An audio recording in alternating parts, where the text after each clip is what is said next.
Hey, y'all, welcome to the Music Business Game Plan. And with me, as always, is my co host and business partner in Big Timber Entertainment, Mark Oliverius. Mark? Troy, how are you tonight? I'm doing great. I'm doing great, brother. How are you doing? I'm good.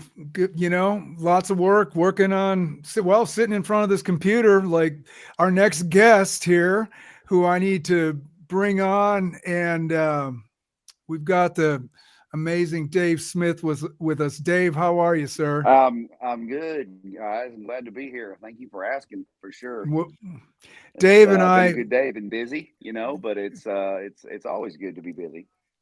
well, when aren't you busy? I mean, Dave and I met Dave. I heard about Dave Smith for years in town. David played with Toby Keith and he played, and then he sings this, and then he's got a studio and he's producing this and he's playing guitar on this and that and the other thing. And Dave Smith, we finally get to work together in the Hitmen of Country, that the group, the Hitmen of Country. And it's like, where have you been all my existence in Nashville? But Dave, I what a pleasure having you on, man. man, I thought the same thing, man. When we got to play, I was like, Mark, where have you been all my musical Nashville life, man? Man, it's that's so much fun, and when we met, man, and just immediately clicked, and it was that's such a fun show, on the It Hitmen, is. and man, it's just been great. Like I said, it's between that and the studio, and then of course, out with Mr. Lee Greenwood right now. Right. It's the plate is full, so but it's been Well, good. we'd like to dive into your background as we go on, and your work with Toby Keith, and what a special period in your life that must have been. And yeah, Troy. I mean, Dave brings, and of course, Dave is the co-producer on Timothy James' new record. We did a cover of the Brooks and Dunn. That ain't no way to go, and Turned out great, man. I it's thought. turned out great. Absolutely. Yeah, man. It was that was fun to do, man, and work our first project in the studio together, working on that, and that was turned out great. Just bunch of collaborating, and it ended up, a good project, good song, and and it was fun. That was good. Yeah, Good time. absolutely.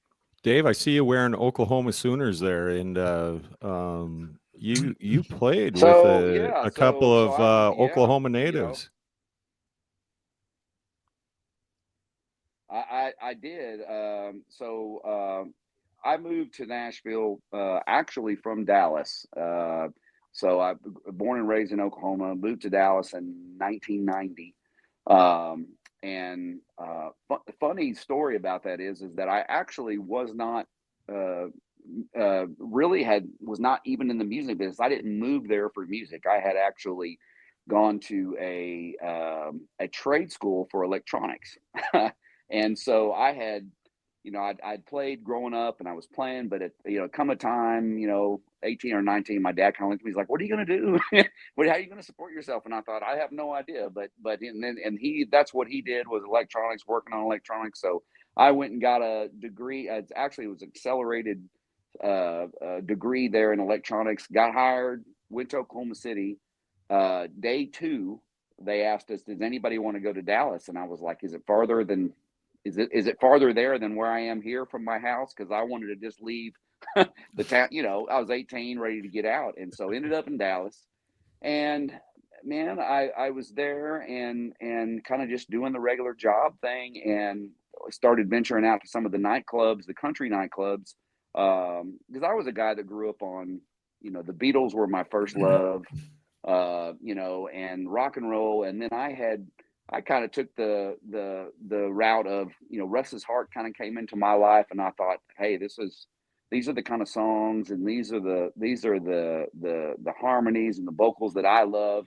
And I, ended up kind of making my way into the country night scene in Dallas, just going to hear bands, and I had a friend, and it was like I had no idea that those guys were making a living just playing in the nightclub. And it was, and so I was like, that's interesting. And so we, ended up getting back into the music business a little bit, playing, kind of putting a band together, playing here. And before I knew it, I was in, working the clubs that were working 5-6 nights a week, paying, the bands really well. And I thought, yeah, this is a lot more fun than, getting up at 6:30 a.m. and going into the bank where I was working on these machines. And I was like, yeah, no, that's so, about a year or two into it, made the great call to my dad to say, I'm quitting my job and going on the road. And it was an actual conversation. And he was like, okay. And so I ended up going on the road with a little band that was traveling.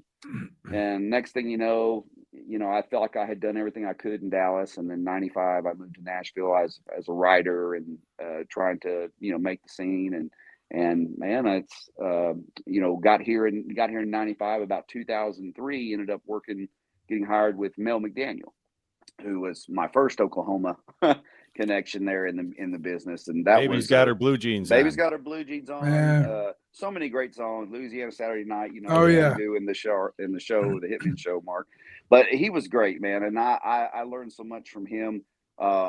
He still rode on that was my first bus experience. And my first bus experience was on a 74 Eagle.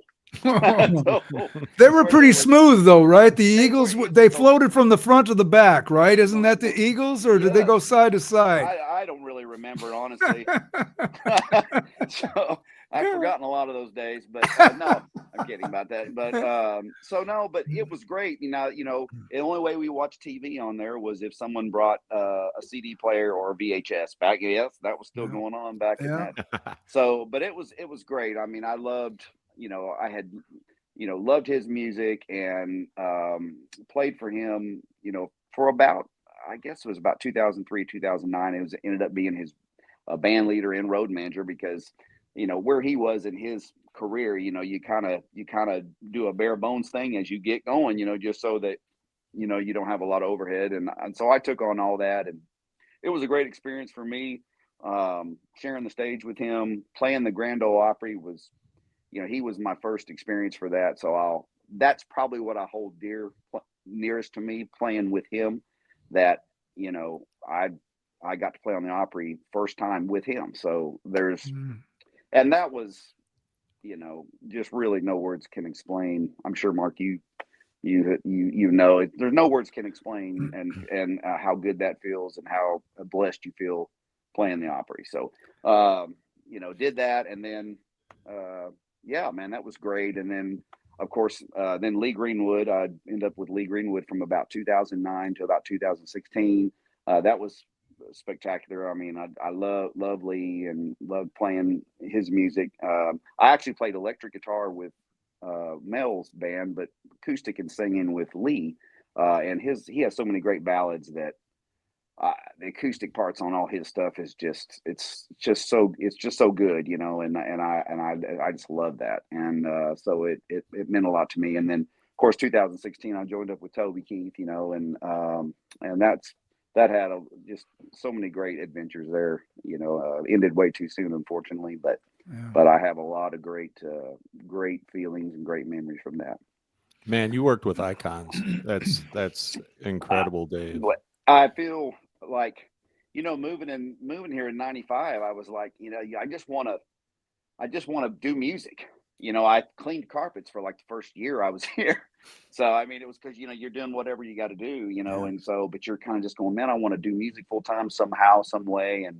And how it just, just so blessed and so fortunate to get to play with those artists and learn so much. And, if I didn't play another note today, man, I'm fulfilled. There's always goals ahead of me that I still want to accomplish, but I could definitely walk away saying, man, I've had a good, music career so far, and just great stories, and, not all I can tell, but it's all kinds of good stuff though. What happens on the road stays on the road. Pretty much, man. But it's all good fun. So Well, Dave, you have. Go ahead, oh, Troy. I'm sorry. Yeah. Dave, going back to, you mentioned that when you were with Mel, you assumed the band leader role and the road manager role. Mm-hmm. What does that entail? What do you have to do? Yeah. So when you're the band leading, obviously you're in charge of, you know, if so you're basically a music director in that way, and you're just kind of overseeing the songs from start to finish. If there's anything you need to end up clearing up in a rehearsal, you're kind of the guy that makes that is leading the way basically. Mm-hmm. If you're going to end up learning a new song, you might be the one that writes the charts for the band, and so that they have something to look at for a little bit until everybody learns it. Taking the road manager task on was a lot more, just in the fact that you're the one talking to the buyer, when I mean by buyer, the guy that has purchased Mel to play at a say fair, or Toby Mm-hmm. to do a big amphitheater or whatever. But what with Mel, I was the road manager. So with him, it was like the county fairs, the state fairs, things like that. And you would talk to the buyer. You would get the ins and outs of of your day sheet, which consists of when you're arriving, when where the hotel is, catering, sound check, all that. You're basically making that schedule, and so it is. It's a lot to do. Plus, band lead and play the Right. show. Right. And but it's good. But yeah, so you're just kind of making the arrangements of that. You're talking to the sound company, going, okay, have you got everything you need? A stage plot, which basically tells where everybody is on the stage and what everybody needs as far as connections and all that. So yeah, it's a lot, but it was my first time and last time to do that, just because I haven't had that opportunity again. But it was good, and I learned a lot, and I'm thankful that I got to do it, in that period of time. So Was that a formal conversation with Mel, or did someone have to do it? as far As the road manager? well, I mean, like, you mean as far as him asking me, or me just Yeah, doing? yeah.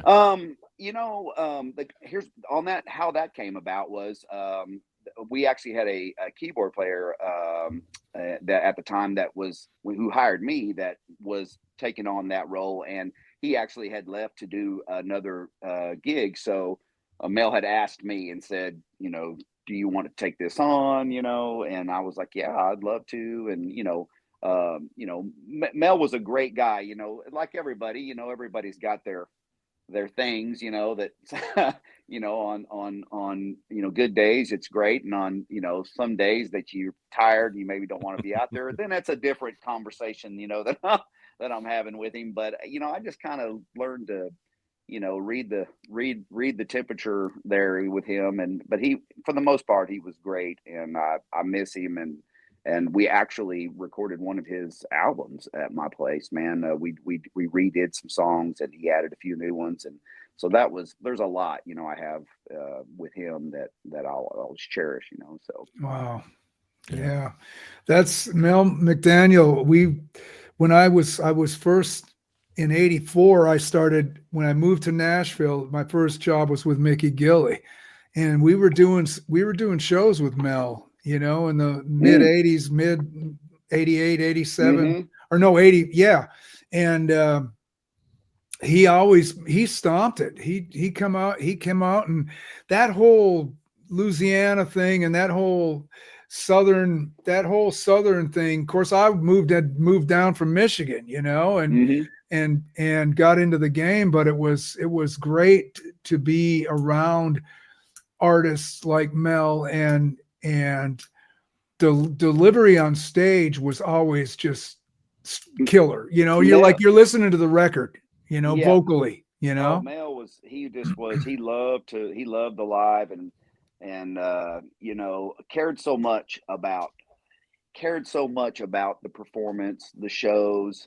We would get done with the show, and a lot of times, guys that you work for, you get done with the show, and it's kind of like you're on to, what game was on tonight or whatever. Mel was, he was always like, well, the show was great, talking about what we can do better and all this. So Nice. he loved it. I mean, and he just wanted it to be as good as it could possibly be. And, that's probably, guitar work, some of my favorite stuff to ever play live, Big Old Brew.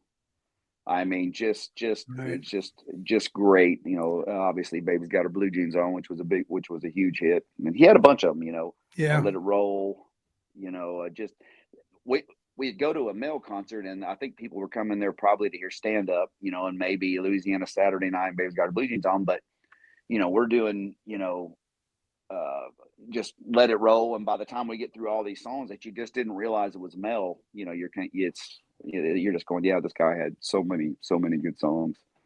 Well, I mean, he was so strong. And then you get to Greenwood, and we toured with Greenwood when I was with Sawyer Brown in 87 to 89. And we did a bunch of dates with Greenwood then, and then obviously before you, but, Mhm.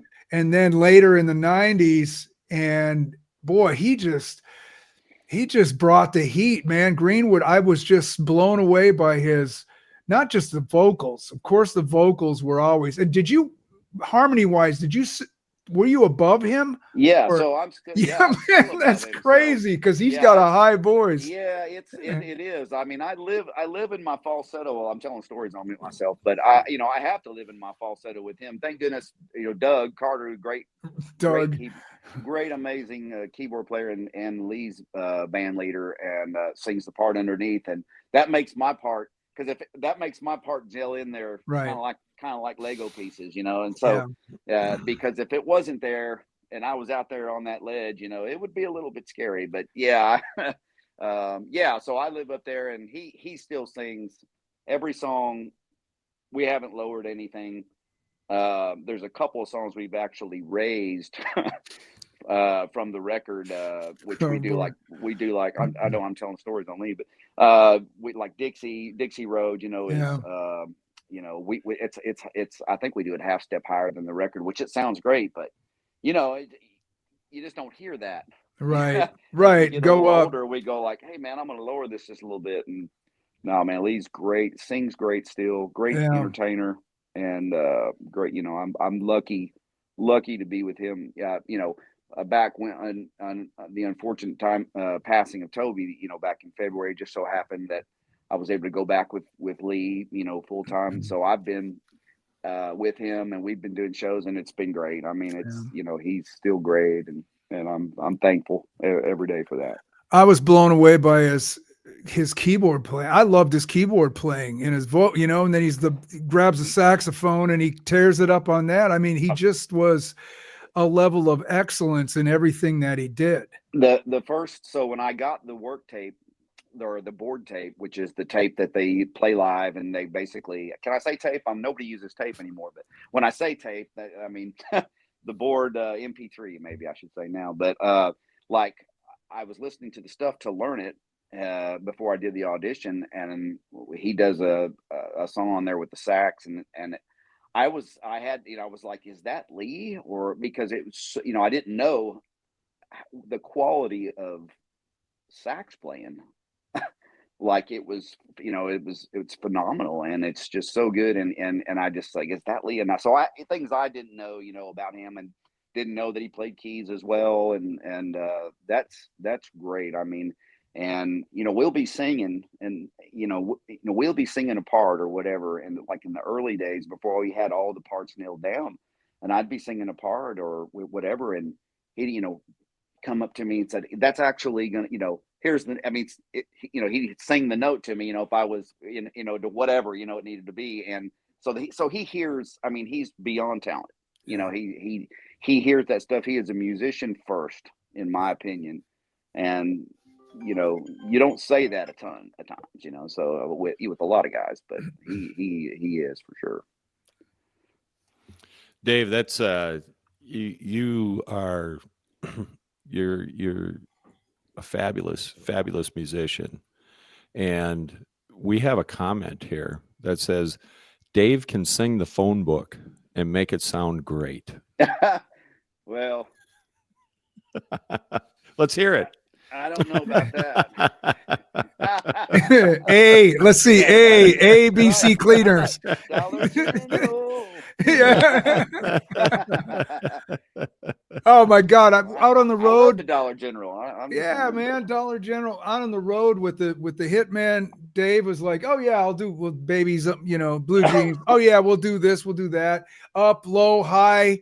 He's got that low. He's got that resonance to his voice, so he can get down. He could do the Johnny Cash if he has to. If you get, I mean, what is your range? What's your range? Well, I don't really technically know. I mean, I when I sang in school, so like, part of the choir that you try out for and all that. I mean, I was always a second tenor.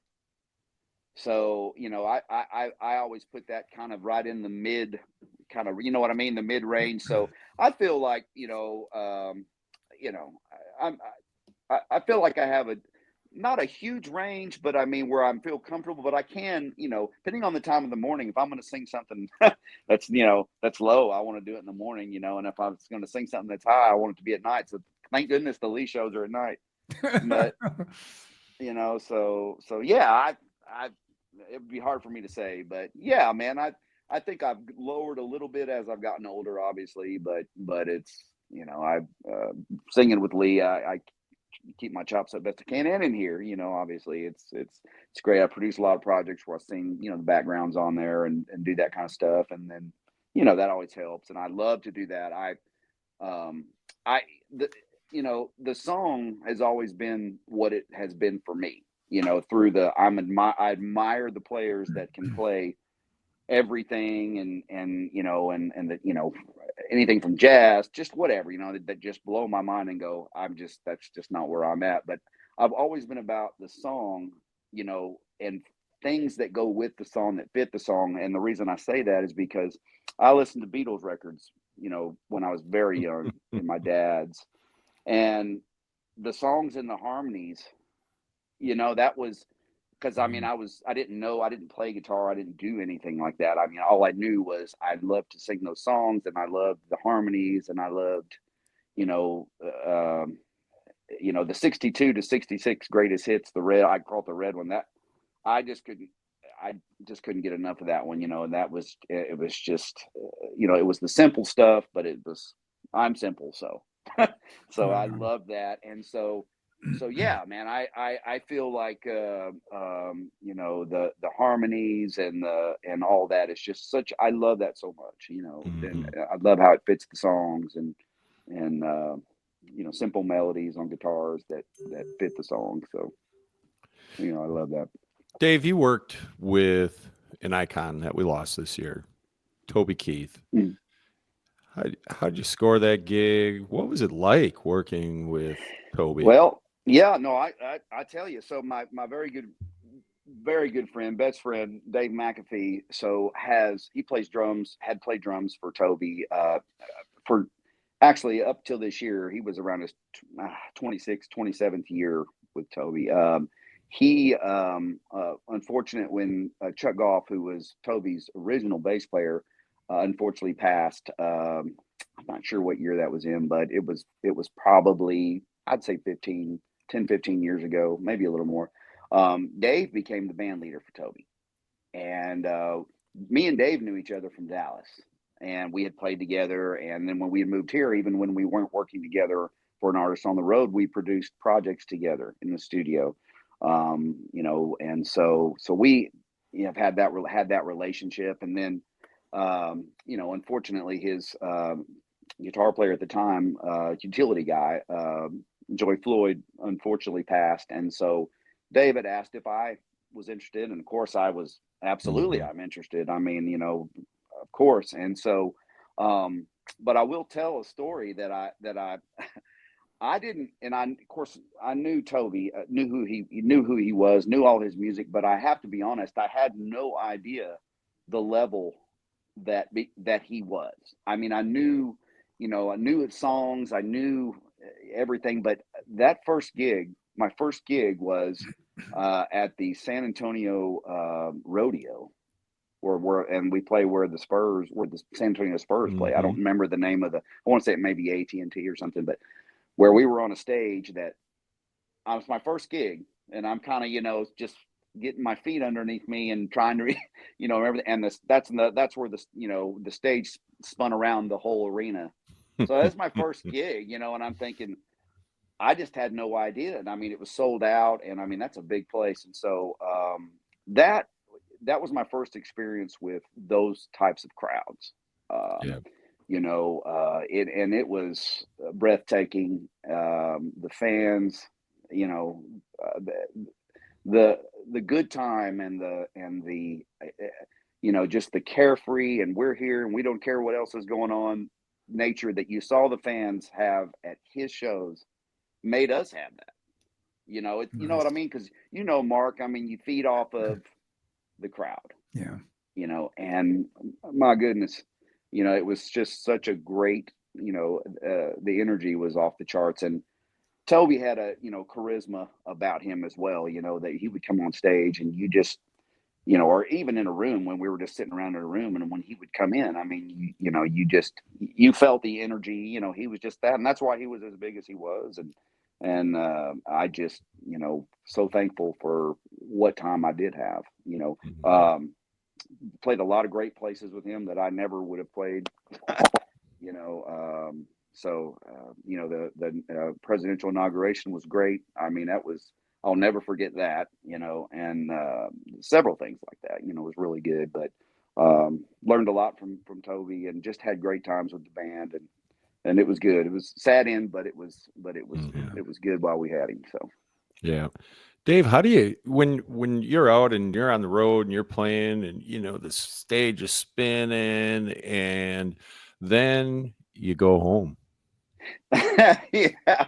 Well, what's funny is, you basically at the time when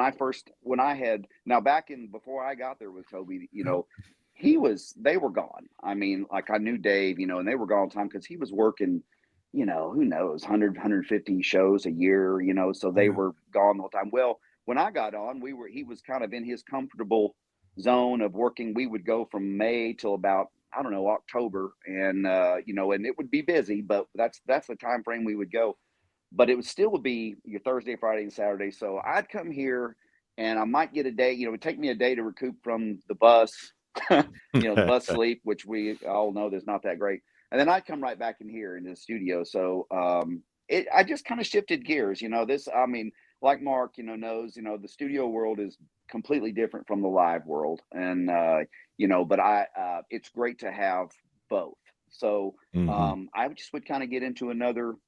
You come in here, you're taking songs that someone's just written, and they have an acoustic, and they're just singing it to you and going, I need this and I want this, and so you're going into that more of a creative world as compared to live. You're playing the songs that are already there. So yeah. It was. And it was always nice to come off the road, though. If it was a long road, if it was a long trip, it's nice to sit in your chair and and sleep in on a non-moving but on a bed, So that's always good. I don't know, those generator motors sure rock you to sleep sometimes. Between that and the Andy Griffith episodes on my iPad, Yeah, right. I made it work. I made it work, and so yeah, man, it was good. But yeah, you just kind of you kind of figure it out, I guess is the thing. So try to work in some golf when you can, which we would actually play more golf on the road than I would here because I didn't have a lot of time here. So, but yeah, so that's a great lead into a question I was thinking about, Dave. What's the typical day like out on the road? The day of the show.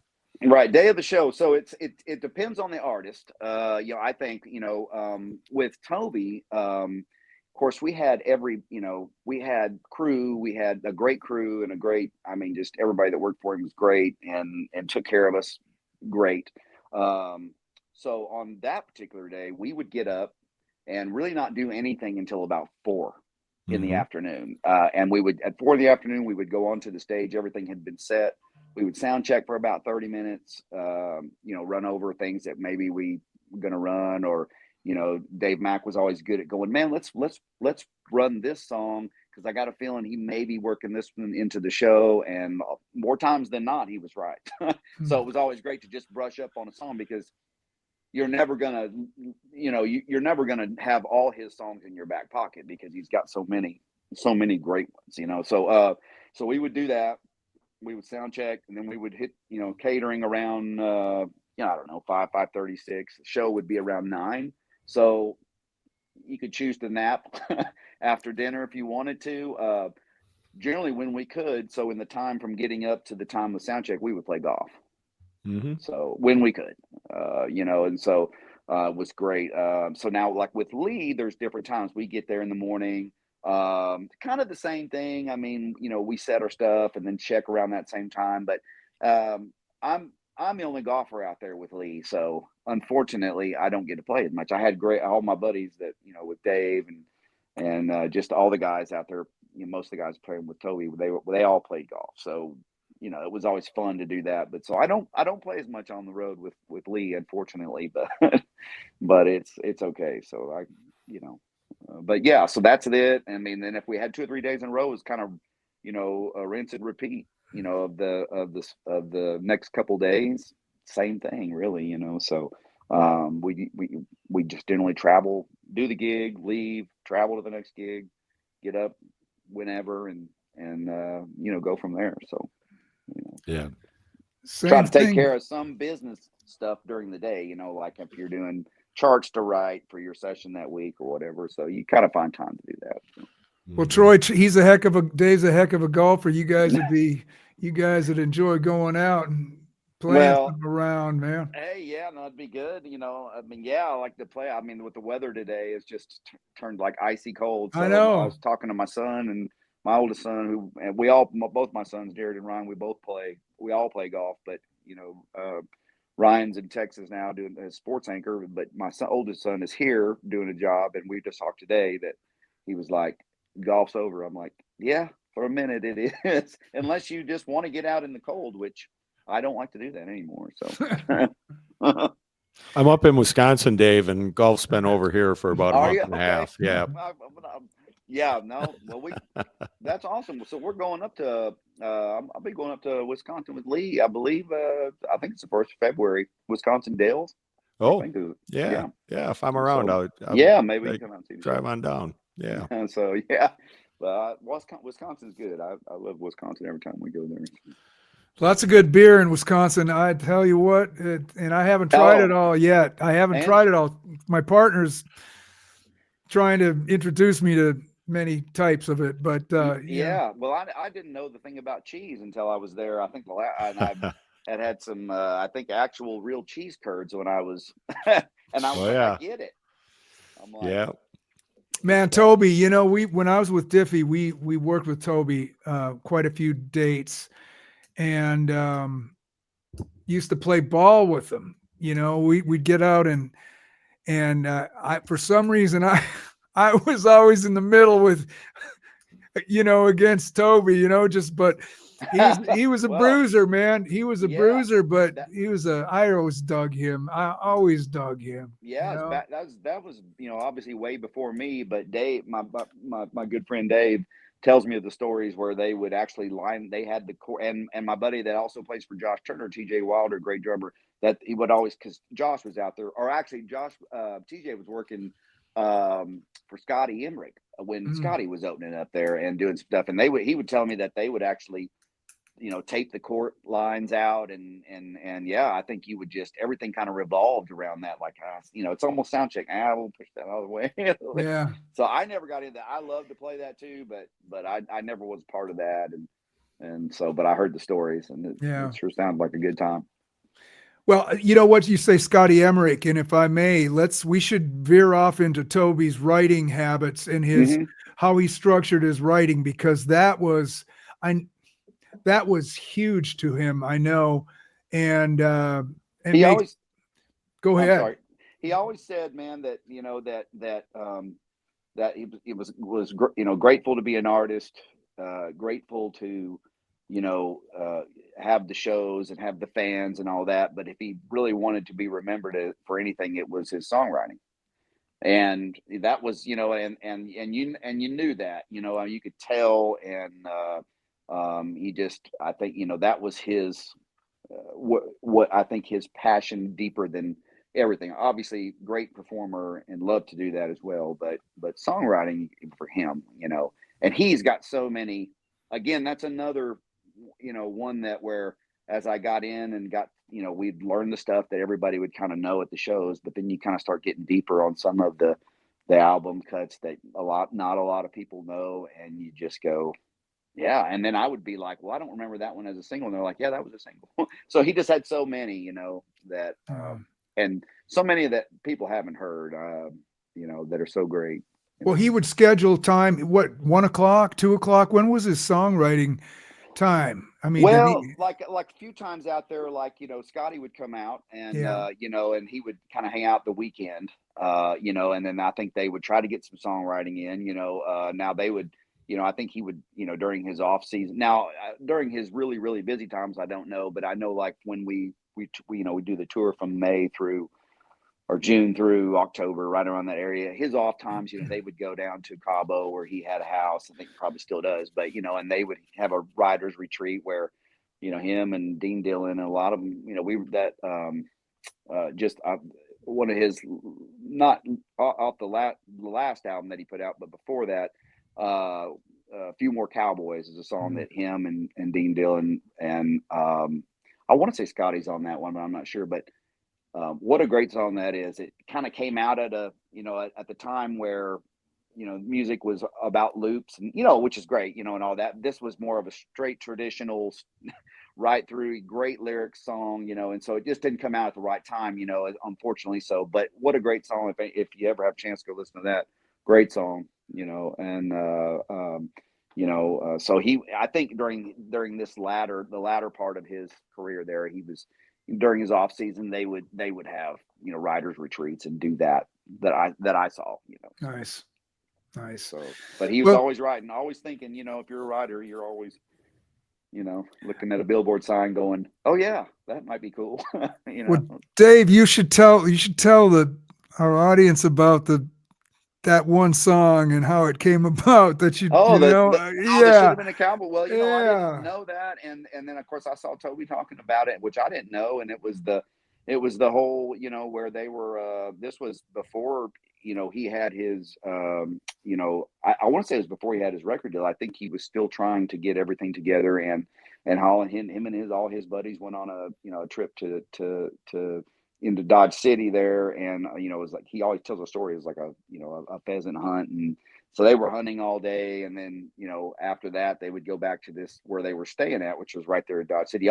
always tells it was where the Gunsmoke was filmed, so hence some of the imagery in the song I'm talking about. But so they end up going back to the steakhouse there, or the honky tonk / steakhouse that they're at, and they're all sitting at the table in all their hunting clothes. I think, just stinking. That's what he would always say it. And one guy with him, I guess saw this cowgirl dressed up like the cowgirls did in Dallas, just, all out to the max, the everything, the from the Rocky Mountain jeans, which is what that was at the time back in the day, into the boots and all that, and went up and asked her to dance. And, he was sitting in his camo and all that. And basically she said, no, I'm not interested. And so he kind of, tail between his legs back to the table. And a few minutes later, she's out dancing with this guy in a 10-gallon hat or whatever, with right, Wranglers and shiny boots and all that. And they looked at one guy in the party looked at him and said, man, you should have been a cowboy.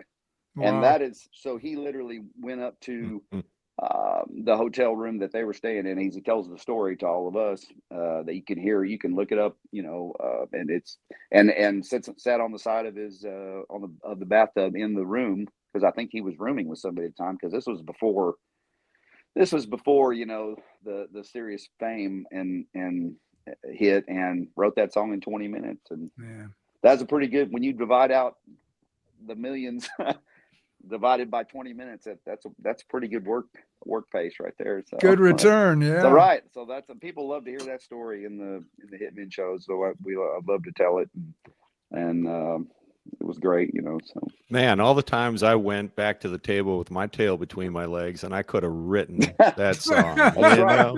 If only you'd have known. Troy. I don't believe that now, Troy. Come on. So, Dave, are you off for a little bit now with the holidays coming up, or are you guys gigging yet? So we have Lee. So I'm off this. Coming. We've been pretty steady for the last 2 or 3 months. Off this weekend and the next weekend, and then we have about 4 shows we're going to do in December. Some Christmas shows. Lee does a great Christmas show. It's actually more of a hybrid show now, where we do his hits that everybody kind of knows, and then we do some Christmas medleys, and it's really a great show. And it's great because I love to, everybody loves to do different things, and the songs, we do like Tennessee Christmas, which was a great song that a lot of guys have covered, Steve Wariner and all that, but Lee does a great version of that, and so we got like 4 or 5 shows left, and then off probably the last 2 weeks in December, and then actually got about 5 or 6 shows in January, and about 4 or 5 with the Hitman country thing coming up. So January will be busy for sure. All of them, mostly in Florida. So I'm thrilled about that. So going down to South Florida in January. So. Yeah. You guys got. Are you guys going to be in the Keys at all? Florida? I don't think we're getting that far, unfortunately. But it's down in the Fort Myer area, and then I think we actually travel up near Jacksonville on one thing. But for the most part, it's down there. Yeah. It's close to the beach, so I'll try to make my way there. And play some golf. Probably, yeah. Somehow I'm going to figure out to get my clubs there. So I always can fly them, but Well, Dave, on the show, with telling the story, the beautiful thing about the Hitman and working with you tell the story, and then you just do the song, and your voice is smoking, plus not to mention the guitar work there. Okay. The guitar work is a given, but you slay it vocally, and it's just that level. That's a level. Troy and I, you mentioned the Beatles. Troy and I we did a podcast. We recorded one last night. We did a deep dive on Brian Epstein and his role with the Beatles, and kind of, and we talked about the fact that they pulled it off. First of all, they cut it with, singing and playing, but the going on, television and pulling that as a 4-piece off live, and it's sounding just, that level of everything is off the charts, vocally, musician wise, to play at that level, to sing at that level exquisitely. How good is that? It's great. And that's the thing. It's like, you listen to their records, or just say sitting in a room, and you're doing your thing, and it sounds great, and this is great, and then you go under and put headphones on, and then you start listening to things that you go, okay, I didn't really hear that, like they're singing together and then breaking off into a harmony thing, and that kind of stuff. The creativity and the groundbreaking stuff, that to me was like, wow, and I have this room behind me. I don't know if you can see it. There's a poster. It's got looks like a bunch of albums on the back there, but that's actually a Beatles poster, and it's all their albums from, I don't think it's like not totally all of them, but from like a 2 or 3 year period, and there's like 15 albums on there. Mm-hmm. So they're putting out an album. And you go look at those albums, and you're like, oh yeah, the great song. These were the great songs that came off this one, and they're all there. And you think, because you hear today, it's like, okay, he's putting out an album in January, and then it'll maybe a year and a half before you get another one, maybe longer. And you got 12 to 15 albums in a period of about 3 years. Yeah, I think they So put 4 out in 1964. There were I think there were 2 UK albums and there were 2 US albums in 1964. And yeah, some of them they're were all got crossovers and had the same right the songs on songs, them. yeah. Yeah. But that poster, I love that because that's what when you see it, that's the thing that sticks out. You're just like, okay, because you're thinking, okay, this is probably what, over 20 years, and it's like Mhm. really over about 3. So you're Yeah. just going, my gosh. Yeah. And so, yeah, I love that. It was where I learned harmony, hands down. Yeah. Were you always good at How it, Dave? Were you always good singer? Did everyone say that um when you were in school? And no. I don't think so. I think I could always kind of hear pitch, and it's you don't you try Mhm. to I think I actually, in my 30s, my mid 30s, because it was kind of wasn't really until I started doing more of the studio work, where because how I came about that was, I moved to town wanting to write, and I was writing, and so um, I found it. I just wanted to do my demos. I wanted to record them. So I had the technology to do it, and I started out on 4-track. I think, like kind of everybody Yeah. did, and then wanted to get a little bit more, because I'm like, well, I want to have more tracks, I want to have more instruments, and um so I started doing that. And of course, when I was writing in town, and I was writing okay songs, everybody kind of thinks, it's like, oh, these are all great songs, and then you know time goes by and you're just like, okay, that wasn't that great, but I would play them, man, and I would get yeah, that's a pretty good song, and they'd be like, but where'd you do the demo? And I'd be like, yeah, but the song so, but I just said, well, I'm recording these. So that's kind of how this came about for me. I love that end of it. And as I started singing on demos, I was kind of like, I would hear it and I would be like, okay, it wasn't until I started listening to myself like that I started going, okay, this could be better, or you know what I mean? Or like, you just kind of go, this is not as tight as it needs to be. And then you kind of develop your, I think I've got more of an accent than I had when I moved from Oklahoma. I had an accent, but now I really got an accent. So, and I can't get away from that. I mean, I don't think if I say y'all once a day, I say it 100 times a day.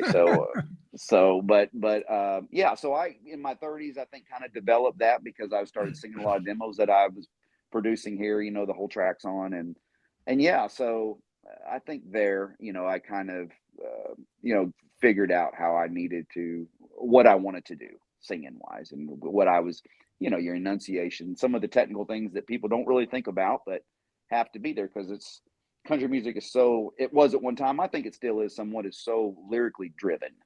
Mhm. You really want to get Yeah. the story out, and so you got to be all those kinds of, I think the technical things came along later in my 30s, and I feel like that's when I, figured it out, somewhat, I think so. Still got a lot of room to improvement, but Yeah. Well, so. Well, don't beat yourself up over that accent. Try having this one. Going Well, and 100, it's you. and so Yeah. Oh yeah. Absolutely. No, it sounds great to me. So. you know what? The songwriting. I want to. A person has to be absolutely fearless in songwriting. In other words, I feel like, you go back to the Beatles, or you go back, but you basically have to say, I don't care what anybody says about this song. You have to be like Teflon and put a song out there, and not, you're bearing your whole soul. And you know what? Is it the more scars you have, the better the songs, it seems like, right? Am I, Yeah, no, I think so. I think not even in putting your song out there, but as you're writing it, you have to kind of not be. You just have to go. You have to not be afraid to go. This might sound completely stupid, or this may not, or this may not. This may come from left field, and then you can't be afraid to go there, because someone else that you're writing with may take that and go. You know what I mean? And if you hadn't have said something, you wouldn't exactly. have that.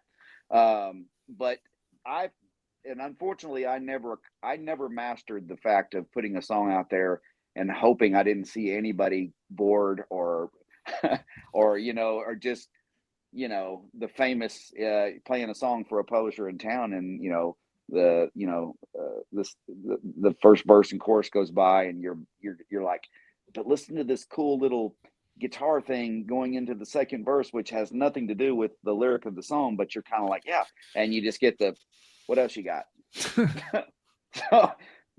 so that you're right. It's like, I feel like I always felt like that's what's great about song pluggers, I feel like, because you let them do that. You let them sell you, and let them go listen to the song, because sometimes you just have to have somebody go, listen to this hit, because that's what it is. And then, as compared to going, you might like this song, but Getting back to that Beatles theme, Dave, a little bit.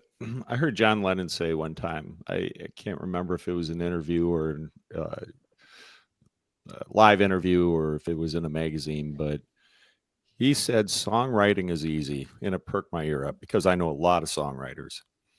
And he said, say what you mean, make it rhyme, and put it to a melody. It sounds simple, but I really started to think about say what you mean. That's the deep part of that, isn't it? It is. And then, you just got to make it, so easy for the listener easy for the listener to relate and follow along. I mean, that you can get deep and you can get clever, but sometimes, you just want to say what it is. And sometimes the simplest choruses where they're 4 lines long and maybe even repeating, the hook twice, and then something else on the third line, and then back to the hook. But you leave after the song's done, you find yourself singing it. And that's when I find that with, recording things and finding out, guitar signature licks to start off a song, it's not about how many, it's about what, note wise, and I always figure, man, if the writer writes a melody for a chorus or whatever, and it's a great melody, it can also be a great melody on the top of the song too.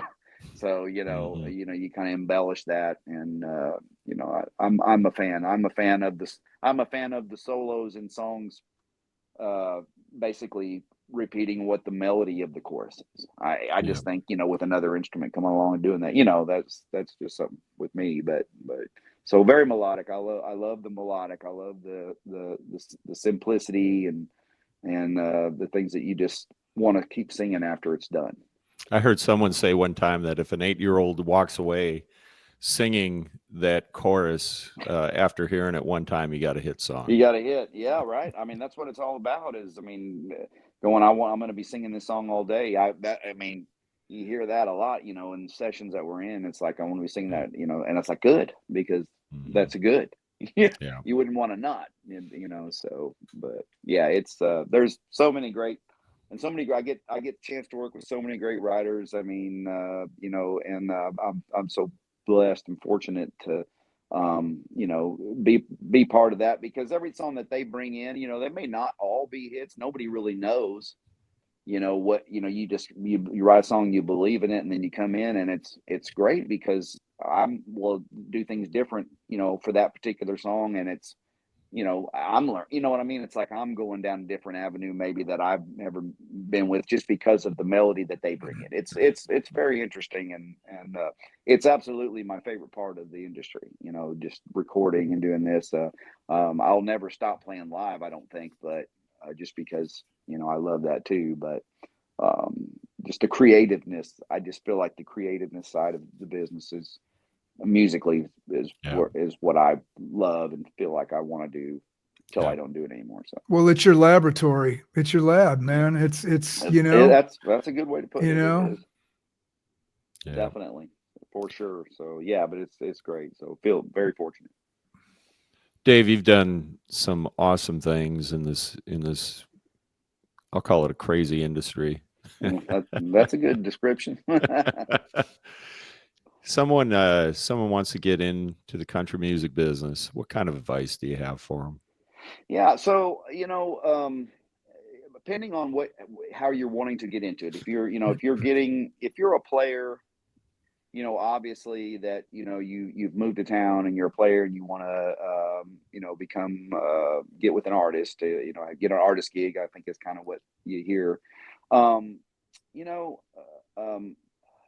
Here's what I would say. I mean, obviously, you have to have the talent. You have to be able to play, and you have to be able to learn and play what you hear,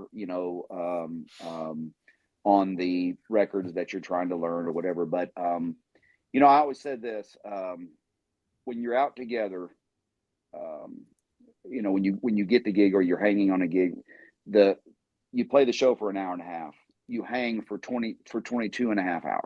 Yeah. And I always say, if you're coming in, the character of a person, it means a lot. You have to have the talent, to accomplish the job, but having character, being on time, that means so much in the world of, if you're wanting to be the player playing with an artist gig, you want to be, reliable, a good hang, I guess, is another word you're going to hear around. And, I think that means so much, working on your craft obviously is important. But, there's a lot of great players in this town that may not, and guys that maybe not as talented may get edged out, just simply because the character of someone, Mhm. So my advice to someone is, you want to, that means so much, I mean, that just because there's so much time together that you spend with somebody, and I guess that's putting it a little bit ahead because thinking you already got the artist gig, but that's a good way to keep it, Right. is because it's so much time together, not playing music. Yeah. And as a songwriter, you're coming to town, you just have to write and write, and you network, and you meet different writers, because there's a reason why a lot of writers that you see, a lot of them together on the same on songs, same writers on different songs, just because they find each other and they work well together. So with writing, you're not going to know that until you write with, you get out and you Right. write, Yeah. Yeah. and write and write and write. And don't demo everything you do, write something, live with it, listen and just get better, kind of thing. Mhm. That's my advice on that part of it. But, so yeah, it's tough, but it's, if you love it and it's in your blood, I think it prepares you and gives you the will to keep going through Yep. the nose, through the, we're not, you didn't pass, we're hiring somebody else, or, or no, we're passing on your song. You just gotta, if you've got the will, you're going to keep coming back, and, you got to get lucky, that's Yeah. part of it too. But Thick which I have been skin, very, thick skin it's, in the hang, in yeah, the hang, right? it's so important. I mean, it's, again, it's, you just, it's to me, it's, like I said, I mean, it's such a big part. And, because it's, you are family out there. So, you want to be, just be, reliable. Like I said, just, um, no, for guys, like, they'll come in, or if you, and then you cross the, where you get a gig, or you have material to learn, you show up, every, the material, and just be prepared. It's like, prepare being prepared makes the fear go away, Yeah. in my mind, and if you're not prepared, then the fear is going to be right, you know what I mean, Right. for certain things. So, the more you can be prepared to, that's a priceless, what, uh, attribute to have, in my opinion. So Yeah. If you want to be a pro, you got to act like a pro, that right? is that is yeah, I mean, and yes, in a few words, that for sure is the, Mhm. and it won't take long for people to know that you are, and it won't take long for people to know that you aren't. Yep. Yeah. So, Well put. Yeah. Yeah. but I want to give a shout out here to, we've had some great comments here. Sean, awesome comments. Sharon and mm, Kevin and my buddy Scotty and Kevin, Laura, um, Penny, y'all, Carlos, I think I got them all. If I didn't, sorry. But really appreciate y'all, and Yeah, of course. Yeah. and That must be my good writer friend Sharon Cookson down in Georgia. She's a great writer and a great person, and we work together a lot. So. yeah, that's who it is. Yeah, Awesome. yeah. So, Dave, you have any parting words of wisdom for us? Man, I want to say, first off, thank you for having me. This has been great. I haven't done a lot of these, obviously, but man, I love to talk, and obviously Mark knows that. We get out on the road, and after the show's done, we talk, We talk. and we talk, and cheer, and cheers to each other, and all the great friends we have that are successful. I just love this town and in Nashville here, and I love being a part of the music business. Really, in the aspect of knowing all the songwriters that I know and all the players that I know, it's definitely a tight family, and I just kind of wake up. I'm just kind of thankful that this is what I'm doing, and I get to do it. And I don't know how much longer, but I'll keep doing it as long as I can. So That's great. it's great, and just feel blessed and fortunate. And I hope that anybody that's watching, or anybody that's trying to do the music business as their career, that has is blessed and as fortunate as I am to have had the opportunities that have been presented to me. So very fortunate. Yeah. Well, Dave, you are pro, and it's a pleasure having you on our show. And then we do have to plug Mark. Yeah, sure. Yeah, Mark of course. there, Yeah, if yeah. you can Get see over him there. there you go. We are gonna send me a text so I can send you a T-shirt and just zip what size you want. Yeah, absolutely. I And will. we'll get one out to you there, and hopefully, and Mary's on too. Mary. Yeah. Hopefully we can catch you in the Wisconsin Dells in February, Absolutely. I would love for you to do that. and play some golf sometime too. We will Yeah. not be doing that in Wisconsin Dells in February. In February, Guaranteed. and that's February. Is about the time I head back out to the range and kind of start the new year here. I have a few right after the Super Bowl ends, and then there's like, what am I going to do now? So I kind of do that. But no, probably not. But I'm actually got a golf trip with both my kids at the end of Arizona in Scottsdale. So I'm looking forward to that, and I've got to get out around February, back out and start doing my thing. So yeah, that's a beautiful area. I hit that area at the end of February every year. So I'm looking forward to that. So for sure, Yeah. but yeah, man, absolutely. Hopefully we can catch a show together and come out or just whatever, hang out and have a drink or whatever. Looking forward to that. Looking forward to it. All right, So, me too. Mark, you have any words of wisdom for us? Well, just do what Dave said. That's all do what Dave said. And Dave, again, it's just, it's been a pleasure working. Well, it'll be a pleasure on the next, wherever we work together next record, next song, and absolutely. you're playing, and we'd love to have you back on the show again. Because we need to go into your guitar work and some deeper dives maybe on some of that. And absolutely, we'll have you back. How's that? I would love to do it. Just let me know when, and I'll be here. Awesome. That would be great. For sure. Absolutely. So everyone, all right, guys. Yeah, thanks, Dave. Appreciate that. Everyone who hung in there with us on the live stream. This will be also on YouTube. We get them downloaded. We throw them in. We're getting a little more professional, trying to get a little more professional with our YouTube channel, right? If you want to be a pro, you got to act like a pro. And it will be a podcast sometime next week, too, on all of your streaming platforms. So anyway, for myself, Troy Brown, my brother, Mark Oliverius, my brother Dave. Yay! Yeah, pleasure appreciate being here, guys. Awesome, Dave. Thanks for being on with us. And if you just want to stay on once I push the button here to end this thing, that would be great. So I will, for sure. Yep, love you all. Thanks for tuning in. You too, brother. Boom.